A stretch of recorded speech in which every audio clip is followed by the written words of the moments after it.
नमस्ते दोस्तों, मैं हूं ब्रजेश और स्वागत करता हूं कहानियों की दुनिया में आप सभी का। आज की हमारी कहानी महिला शिक्षा पर आधारित कहानी है। यह जवाबदारी किसकी। शुरू करते हैं कहानी। रंजना तेज तेज चल रही थी। चलते चलते वह एक घर के पास आई। ये नाना साहब का घर था। उसने दरवाजे से झांक कर पूछा, क्या नाना जी घर में है? बूढ़े नाना साहब बाहर आए। उन्होंने कहा, कौन? रंजना, आओ बेटी आओ। वे उसे अंदर ले गए। रंजना अंदर जाकर दरी पर बैठ गई। नाना ने प्यार से पूछा, तुम कब आई बेटी? रंजना ने कहा, 2 दिन हो गए हैं, त्योहार मनाने आई हूँ। नाना ने कहा, बच्चे कहाँ हैं? लगता है इस बार दामाद भी नहीं आए। रंजना जरा शर्मा गई। उसने कहा, उनको छुट्टी नहीं मिली, बच्चों का स्कूल भी शुरू था। इतने में काकी चाय ले आई। उन्होंने हंसकर कहा, भाई तुम लोगों का काम बढ़िया है। दामाद बच्चों की देखभाल कर लेते हैं, घर संभाल लेते हैं, घर में तुम्हारी मदद भी कर देते हैं। तुम्हें शहर ले गए, वहाँ उन्होंने तुम्हें पढ़ाया लिखाया, इसलिए तुम कितने समझदार हो गई हो। ये तुम्हारी बहुत तारीफ करते हैं। लो चाय पियो। रंजना मन में बहुत खुश हुई। वह पति का बहुत आदर करती थी। ये आदर और बढ़ गया। उसने कहा, नाना जी, ये सब मेरी सास जी ने किया है। उन्होंने अपने बेटे को बहुत समझाया था। वे मेरे मन की बात भी समझ गई, तभी मैं इतनी खुश लगती हूँ। बिल्कुल ठीक कहती हो बेटी। नाना ने हाँ में हाँ मिलाई। तुम्हारी सास ने ही तुम दोनों को शहर भेजा था, तुम्हें पढ़ाने पर जोर दिया था, तभी बड़ी उम्र में भी तुम पढ़ सकी हो। पढ़ने से तुम्हें कितना फायदा हुआ। तुम्हारे साथ की लड़कियों के तो बुरे हाल हैं। गंगा, शोभा, संजना की हालत तुमने देखी होगी। हाँ नाना जी, 2 दिन से मैं सब देख रही हूँ। उन लोगों से जरा अकेले में मिलना चाहती हूँ, मगर वे लोग खाली ही नहीं मिलती हैं। खटते खटते कितनी मरियल हो गई है। कहते कहते अचानक रंजना रुक गई।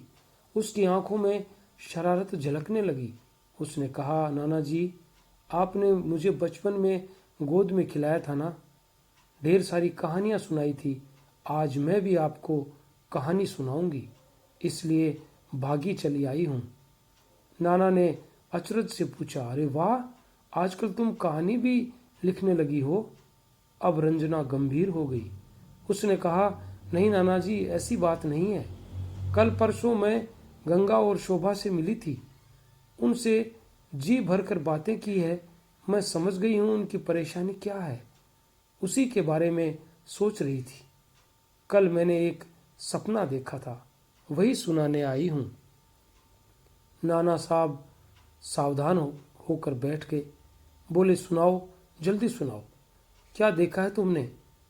रंजना ने कहना शुरू किया। चौपाल के सामने औरतों की भीड़ लगी थी। आज पंचायत बुलाई गई थी। बहुत लोग जमा थे, औरतें भी थी।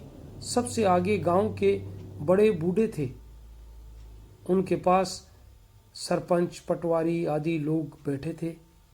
रंजना भी वहीं बैठी थी। लोग आते ही जा रहे थे। नाना खड़े हो गए।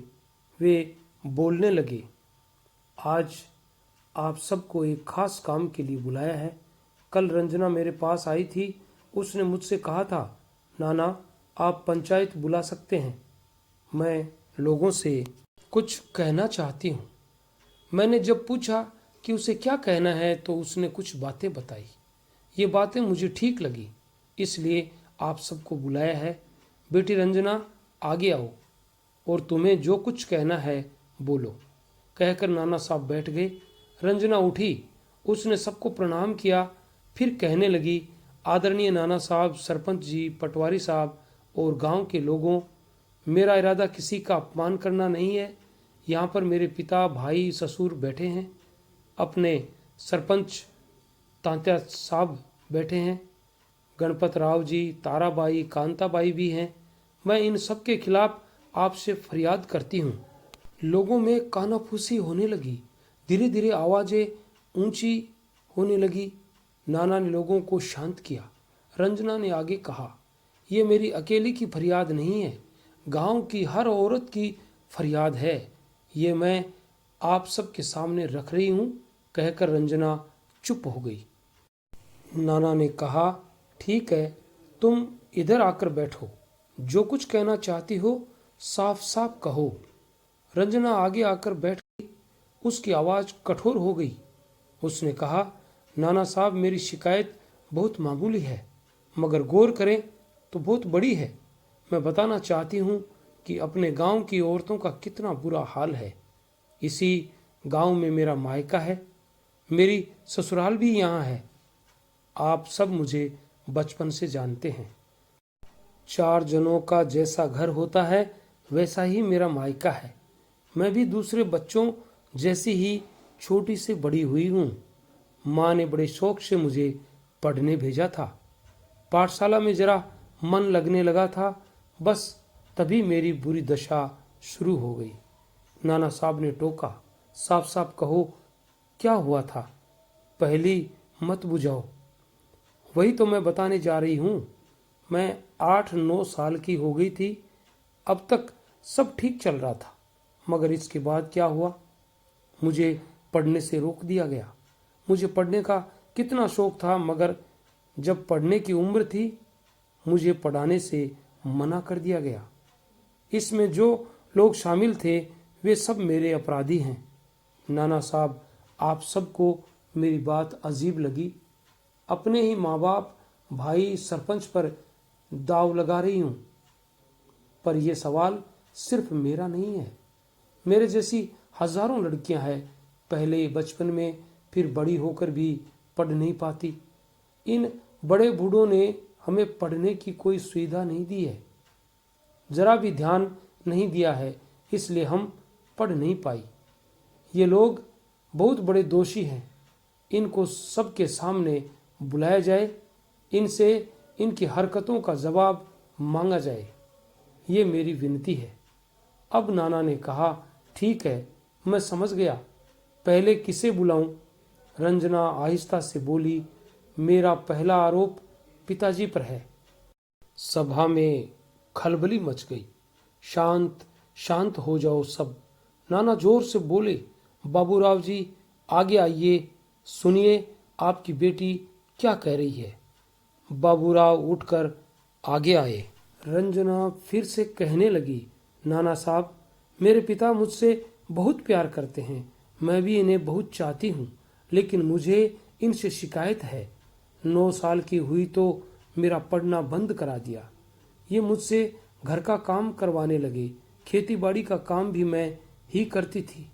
मैं बहुत रोई, रूठी भी। 2 दिन तक खाना नहीं खाया, मगर इनको दया नहीं आई। बड़ा शौक होते हुए भी मैं पढ़ न पाई। इन्होंने मेरे साथ बहुत अन्याय किया है। मेरे साथ ये अन्याय इन्होंने क्यों किया, वे इसका जवाब सबके सामने दें। नाना साहब रंजना के पिता की ओर मुड़कर बोले, रंजना सच कह रही है ना? आपने उसके साथ ऐसा क्यों किया? जवाब दीजिए। बाबूराव की आंखें भर आई। वे आगे आकर कहने लगे, नाना साहब, इस उम्र में ये कैसी परेशानी? लड़की ने मुझे किस उलझन में फंसा दिया है। यह सच है कि मैंने इसे आगे नहीं पढ़ाया, पर मैंने ऐसा जानबूझकर नहीं किया था। कौन पिता चाहेगा कि उसके बच्चे अनपढ़ रहें? वे सब तो ठीक हैं, मगर तुमने उसे घर पर क्यों रोक लिया? रामराव ने पूछा। अब सच बताऊं, हमारी हालत तो सब जानते ही हैं। थोड़ी सी खेती है, सो भी बरसात के भरोसे। उसमें बहुत कम अनाज पैदा होता है। हमें 7-8 महीने भी पूरा नहीं पड़ता। मजदूरी करनी पड़ती है। घर में 4 बच्चे हैं, 2 बैल हैं, 1 भैंस, 2 बकरियां भी हैं। इन सब की देखभाल कौन करेगा? हमारे खेत में जाने के बाद किसी को तो घर पर रहना पड़ेगा ना। खेत पर जाए बिना तो नहीं चलेगा। इसी वजह से लड़की को घर रोकना पड़ा। ये घर संभाल लेती थी। फिर वह थोड़ी बड़ी हुई, मजदूरी करके 4-5 रुपए कमा लाती। इससे घर में जरा सहारा मिल जाता था। ये सारे काम छोड़कर उसे पाठशाला कैसे भेजा जाता? हमें कई तरह की परेशानियां थी। इसी वजह से इसे घर पर रोकना पड़ा। अब इसमें मेरा क्या कसूर है? इस पर नाना साहब ने पूछा, पर उस हालत में तुमने अपने लड़के को क्यों नहीं रोका? उसे आगे क्यों पढ़ाया? हमें लगता था लड़के को पढ़ाएंगे तो 4 पैसे कमाएगा, बुढ़ापे में सहारा देगा। लड़की पढ़ लिख कर क्या करेगी? ससुराल जाकर चूल्हा चक्की ही तो करेगी। फिर उसे पढ़ाने से क्या फायदा? यही सोचकर हम पेट काट काट कर लड़के को पढ़ाते रहे। ये हमारा पागलपन था, इसलिए लड़की का जीवन बर्बाद हुआ। ये सच है, मगर मैं करता भी क्या? नाना साहब ने बाबूराव से कहा, अच्छा ठीक है, बैठ जाइए। बाबूराव जाकर अपनी जगह बैठ गए। रंजना फिर से उठी, बोली, नाना साहब, दूसरा आरोप भैया पर है। मैं देखभाल करने के लिए घर पर रही, ये पाठशाला जाने लगे। एक दिन मैंने इनसे कहा, देखो 1 साल तुम पढ़ो, 1 साल मैं पढ़ूं, इस तरह हम दोनों का ही नुकसान नहीं होगा। पर ये नहीं माने। इन्होंने पढ़ने में मेरी कोई मदद नहीं की। कामकाज में अगर ये मेरी थोड़ी सी मदद कर देते तो मैं इन्हीं से ज़रा सा लिखना पढ़ना सीख लेती। मेरी पढ़ाई का जो नुकसान हुआ है उसमें भैया का भी हाथ है, इसलिए इनसे भी जवाब मांगा जाए, कहकर रंजना बैठ गई। नाना साहब ने हनुमंतराव से पूछा, हनुमंतराव, क्या रंजना ठीक कह रही है? तुमने ऐसा क्यों किया? हनुमंतराव आगे आए। एक बार सबकी ओर देखकर कहने लगे, भाइयों, दीदी ने मेरे लिए बहुत कुछ किया है। मैं भी उनका कर्ज कभी नहीं चुका पाऊंगा। उन्होंने मेरे लिए बहुत तकलीफ उठाई है, इसलिए मैं इतना पढ़ पाया हूँ। पर ये सब तो मेरी समझ में अब आया है। रामराव ने बीच में पूछा, क्यों? ये बचपन में तुमसे कहती तो थी। ये सच है, पर उस समय मुझे इतनी समझ कहाँ थी। दूसरे लड़कों जैसा मैं भी रहता था। दीदी पाठशाला जाकर पढ़े, इसमें मैं उनकी जरा भी मदद नहीं कर सका। उस पर माँ पिताजी की जिद थी। वे मुझे ये कहकर कि लड़का है इसलिए पढ़ना चाहिए, घर से बाहर धकेल देते थे। बड़े जैसा कहते मुझे वैसा ही करना पड़ता था। मेरे कारण दीदी के साथ अन्याय हुआ, ये सच है, मगर इसमें मेरा क्या कसूर?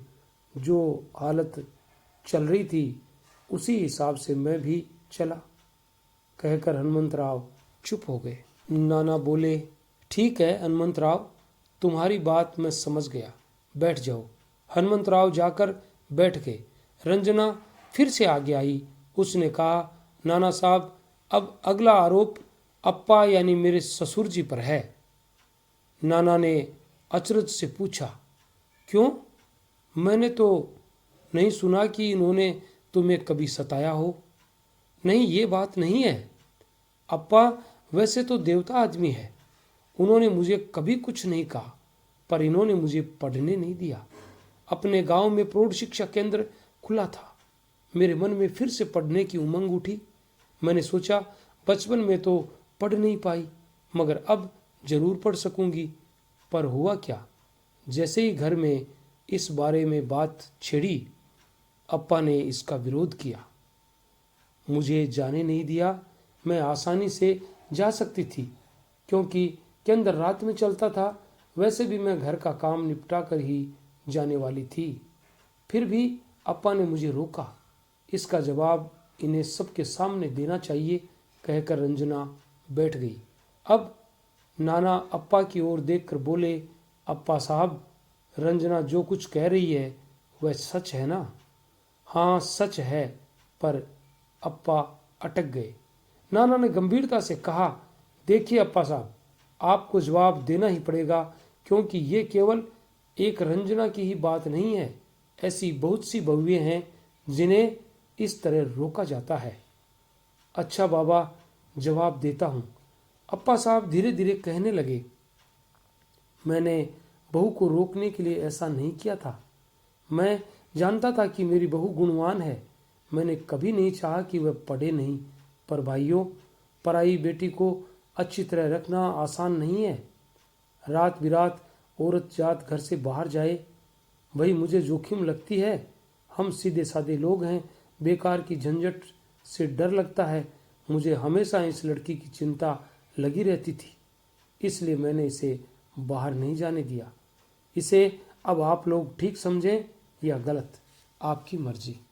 रामराव ने कहा, ठीक है अप्पा साहब, बैठिए। अप्पा अपनी जगह बैठ गए। रंजना फिर आगे आई।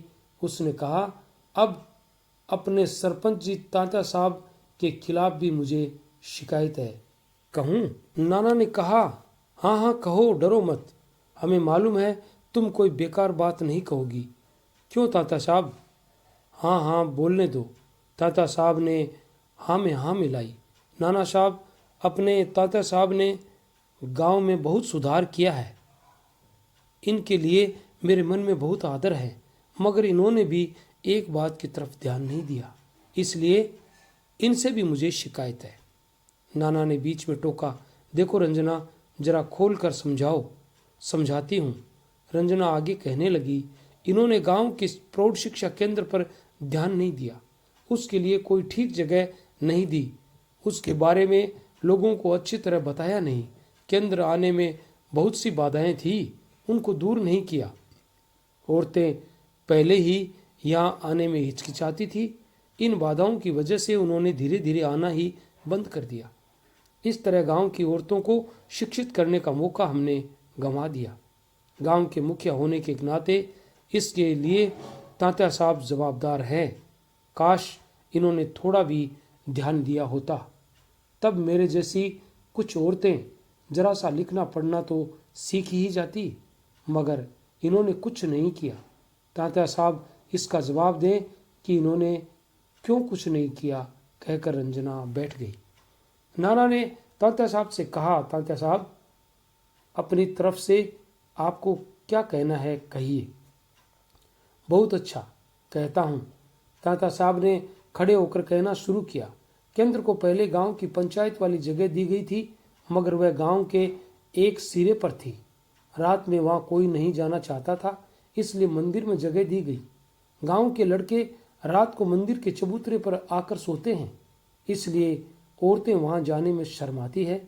गांव में दूसरी जगह है ही नहीं, मैं क्या करता, मैं लाचार था। रंजना ने बीच में टोका, मगर आपने गांव वालों को जमा करके उन्हें सारी बात क्यों नहीं समझाई? एक दो बार केंद्र के साहब आए थे, तब मैंने लोगों को बुलाया था, मगर फसल की कटनी छोड़कर कोई नहीं आया। मैं साहब के साथ दो चार घर गया था, समझाने की कोशिश भी की थी। उस समय तो सबने कह दिया हाँ हाँ भेज देंगे, मगर बाद में कोई नहीं आया। अब तुम ही बताओ मैं क्या करता? जितना बना मैंने किया, फिर मैं भी चुप होकर बैठ गया। लोगों ने अगर साथ दिया होता तो केंद्र बंद नहीं होता। तात्या साहब चुप हो गए। अब नाना साहब ने रंजना से पूछा, रंजना, और भी किसी से कुछ पूछना है तुम्हें? हाँ पूछना नाना साहब। रंजना ने कहा, गणपत राव जी हमारे युवक मंडल के नेता हैं। प्रौढ़ शिक्षा केंद्र में जो औरतें आती हैं उनके पति इस मंडल के सदस्य हैं। उनको सही रास्ता दिखाने का काम गणपत राव जी का है, मगर इन्होंने अपना काम ठीक से नहीं किया। रामराव बीच में ही पूछ बैठे, इन्हें क्या करना चाहिए था? ये लोग घर के कामकाज में थोड़ा हाथ बंटा सकते थे, इससे औरतों को जरा सी फुर्सत मिल जाती, मगर इन लोगों ने काम में हाथ नहीं बंटाया। कोई घर का काम करता भी तो उसे सब लोग जोरू का गुलाम कहकर चिढ़ाते थे। बेचारा वह भी डर जाता था। औरतों को घर से फुर्सत ही नहीं मिलती थी। धीरे धीरे उनका केंद्र आना बहुत ही कम हो गया। दूसरे इतने लड़कों को चबूतरे पर देखकर औरतें शर्मा जाती थी। मगर इसके जवाबदार गणपतराव कैसे हैं? नाना ने पूछा। ये लड़कों को समझा सकते थे कि केंद्र से घर की औरतों का भला होगा। कह सकते थे कि औरतों को घर के काम से जरा सी फुर्सत दो। जो लोग वहां सोने आते थे उनसे भी थोड़ी देर से जाने के लिए कह सकते थे, मगर गणपत राव जी ने कुछ नहीं कहा, न कुछ किया। इनके कारण पढ़ने का मौका औरतों के हाथ से निकल गया। इसका जवाब गणपत राव दें। रंजना नीचे बैठ गई। नाना ने कहा, गणपत राव आगे आकर बोलो। गणपत राव उठे। वे जरा हड़बड़ा गए थे। उन्होंने सोचा भी नहीं था कि रंजना उनसे भी जवाब मांग बैठेगी। वे बोलने लगे, नाना साहब, मैं कभी नहीं चाहता था कि औरतों का शिक्षा केंद्र बंद हो जाए। लड़कों ने कभी कोई शरारत नहीं की। सच कहूँ तो मैं अपनी जवाबदारी समझा ही नहीं था। हमारे समाज में एक बुरा रिवाज है, हमने औरत आदमी के काम बांट दिए हैं। पहले से ही ऐसा होता चला आ रहा है, इसलिए गड़बड़ होती है। कोई आदमी जरा सा घर का काम करता था तो सब उसकी हंसी उड़ाने लगते थे। तब हम समझे नहीं थे कि इसका नतीजा ऐसा होगा। राम राव कहने लगे, मगर जो लड़के वहाँ सोने आते थे उनको तुम देर से आने के लिए तो कह सकते थे। अपने गांव में कोई जगह ही नहीं है, यहाँ ये लड़के थोड़ी देर बैठकर गपशप कर सकें, मन बहला सकें। इसलिए जल्दी खा पी कर ये लोग मंदिर चले आते हैं। यहाँ बैठकर थोड़ी देर गपशप करके जल्दी सो भी जाते हैं, क्योंकि सुबह तड़के ही उठकर इन्हें दूध लेकर जाना पड़ता है। ये रिवाज तो अपने यहाँ पहले से ही है। इन लोगों ने औरतों को कभी नहीं सताया। औरतों का वहाँ आना बंद हो गया, ये बात हम अब जाकर समझे हैं। इनकी ही वजह से ऐसा हुआ है। हमसे अनजाने में ही भूल हुई है। ऐसा हमने जानबूझकर नहीं किया था। आगे भी ऐसा नहीं होने देंगे, कहकर गणपत राव बैठ गए। रंजना ने उठकर एक बार फिर कहा, नाना, अपनी ताराबाई के बारे में भी मुझे कुछ कहना है। नाना बोले, हाँ हाँ कहो, हम सुन रहे हैं। रंजना बोली, अपनी ताराबाई बहुत गपबाज है। बातों को मिर्च मसाला लगाकर कहती हैं। बूढ़ी औरतें इनके पास इसलिए गप्पे लड़ाने आती हैं। ये केंद्र का अच्छा प्रचार कर सकती थी, मगर इन्होंने उल्टा ही किया। इन्होंने उन औरतों को भड़काया, बहुओं के खिलाफ उल्टी सीधी बातें कही। इसका नतीजा बुरा हुआ। उन लोगों ने अपने बहुओं को पढ़ने जाने से रोक दिया। बेचारी बहुओं की पढ़ाई बंद हो गई। पढ़ने का मौका उनके हाथ से निकल गया। ताराबाई को ऐसा नहीं करना चाहिए था। ताराबाई आगे आकर बताएं उन्होंने ऐसा क्यों किया। कहकर रंजना बैठ गई। ताराबाई उठने को तैयार ही नहीं हो रही थी। औरतें उन्हें उठने के लिए मजबूर कर रही थी। नाना साहब ने भी कहा, ताराबाई, आपको यहाँ आकर बोलना ही पड़ेगा, आइए आगे। इस पर ताराबाई बड़बड़ाते हुए उठी। आती हूँ बाबा, आती हूँ। कहते कहते वे आगे आई। कहने लगी, जन्म भर मैंने हाड़ तोड़ मेहनत की है, घर जोड़ा है, तब जाकर लड़के जरा चार पैसे कमाने लायक हुए। मैं कहीं पढ़ी थी क्या? फिर भी हमारा घर ठीक ठाक ही चला कि नहीं। मैंने इतना सब किया, अब जाकर जरा सा आराम मिला है तो बहू चली पढ़ने। फिर घर के काम का ढेर कौन निपटाएगा? मैंने तो उसे साफ कह दिया, मुझसे अब काम नहीं होगा। तुम कहीं नहीं जाओगी, पढ़ लिख कर तो वह मेरे सिर पर चढ़कर नाचती। मैंने उसे नहीं जाने दिया, दूसरी औरतों को भी मना किया। अरे, सोचा था इस उम्र में जरा सा आराम मिले, इसलिए ये सब करना पड़ा। आराम की इच्छा करके मैंने कोई भूल की हो तो कहो।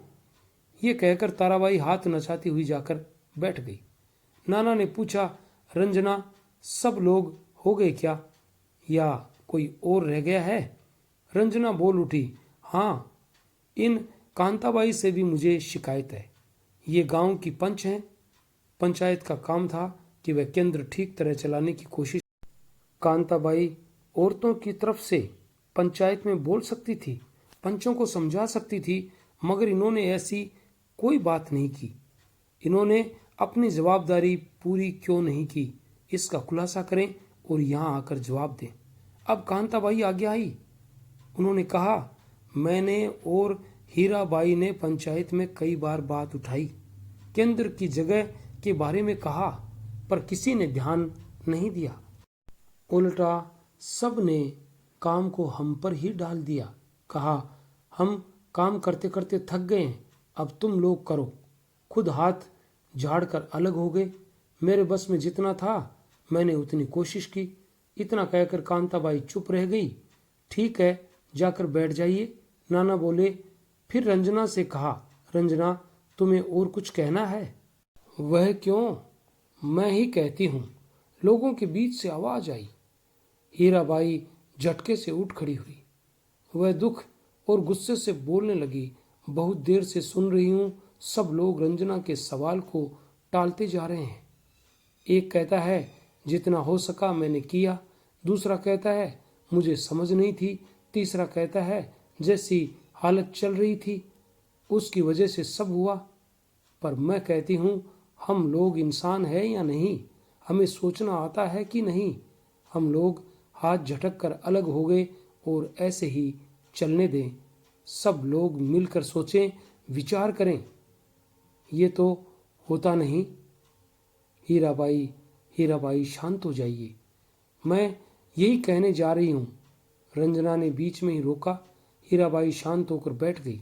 रंजना फिर आगे आकर बोलने लगी, बचपन में फिर बड़े होकर भी हमारी शिक्षा के रास्ते में कितनी बाधाएं हैं, कितनी परेशानियां हैं, ये मैंने आपको बता दिया है। आप सब देख ही रही हैं कि हमारा क्या हाल होता है।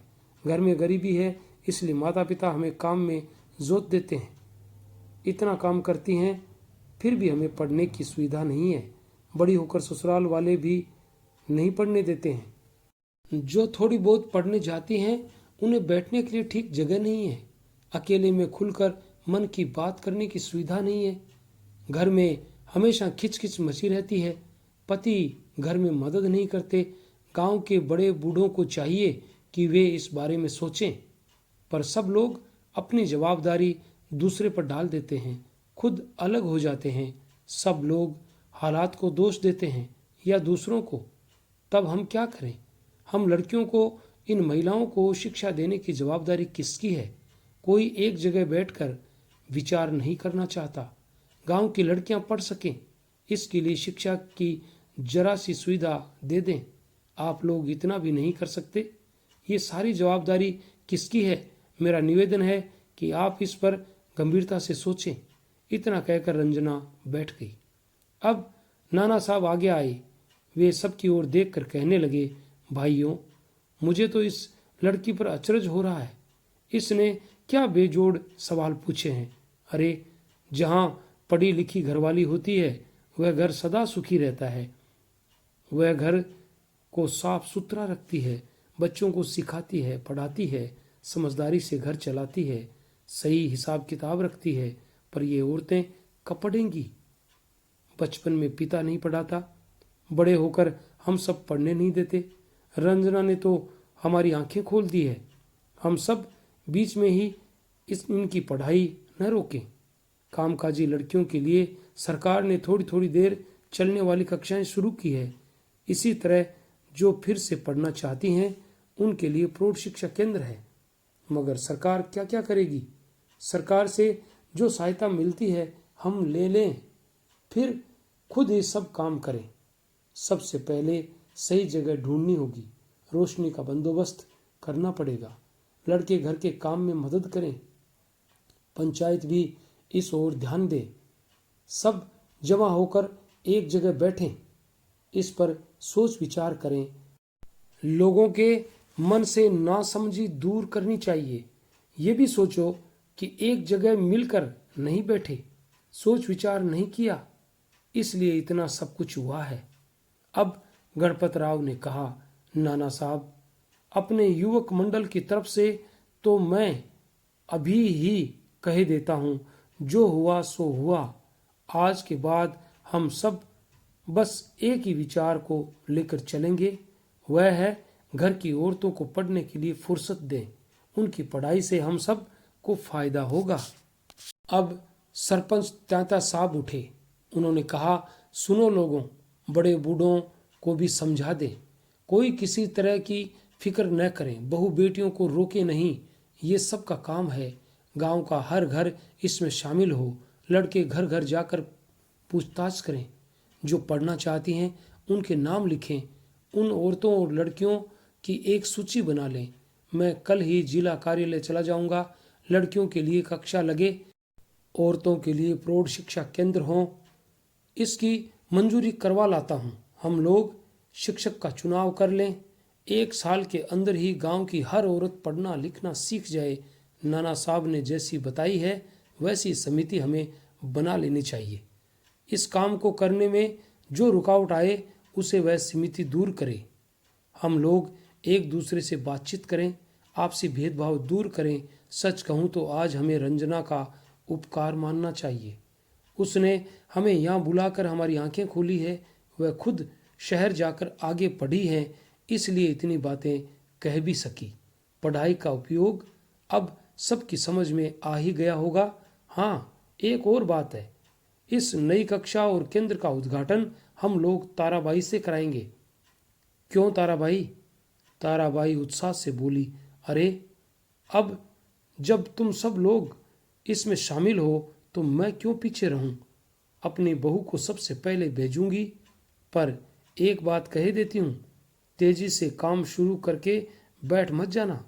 अगर ऐसा किया ना तो मैं एक एक को यहाँ बुलाकर उसके कान खींचूंगी। क्यों, मंजूर है?